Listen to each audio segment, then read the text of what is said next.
구독과 좋아요 꼭 눌러주세요.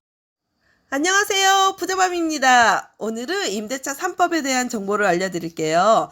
임대차 3법은 계약갱신 청구권, 전월세 상한제, 전월세 신고제가 있어요. 주택임대차보호법 개정안 중 전월세 상한제와 계약갱신 청구권은 7월 31일 국무회의를 통과하여 바로 시행되었고, 전월세 신고제는 2021년 6월 1일부터 시행한다고 합니다. 임대차 3법 중 계약갱신 청구권은 임차인이 원하는 경우 1회에 하나여 계약갱신을 청구할 수 있고, 임차인의 거주 기간이 2년에서 2년 더, 합의 4년을 거주할 수 있는데요. 임차인이 갱신을 원하는 경우 반드시 임대차 기간이 끝나기 6개월 전부터 2개월 전까지 계약갱신 요구를 해야 합니다. 단, 집주인이 임대차 계약갱신 시점에 해당 주택에서 직접 거주하기를 원한다면 계약갱신을 거절할 수 있는데, 실거주를 이유로 갱신을 거절한 후 새로운 세입자에게 임대할 경우 이미 새로운 세입자가 있으므로 기존 세입자가 다시 입주할 수 없잖아요. 임차인은 손해배상을 청구할 수 있습니다.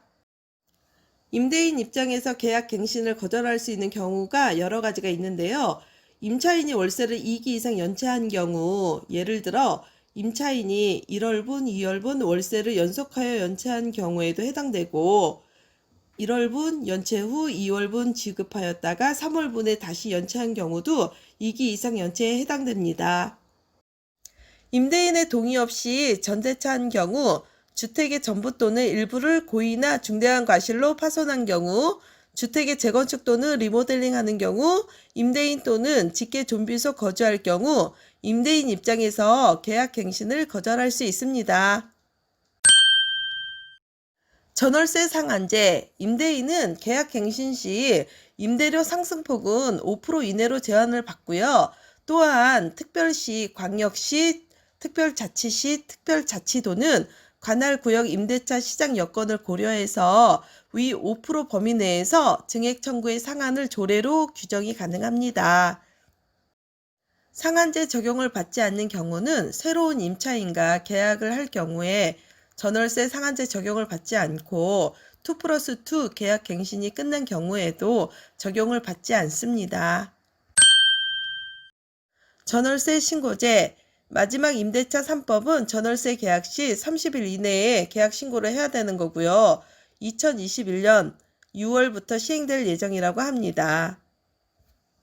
기존 세입자들은 갱신 청구권이 있어 당분간은 법의 보호를 받을지 몰라도 임대차 3법 때문에 임대인들은 임차 금액을 올리고 있어 신혼부부나 새로운 임차인들은 벌써부터 한숨을 쉬고 있어요. 4년 뒤엔 임대료가 폭등하지 않을까 조심스럽게 예상해 봅니다.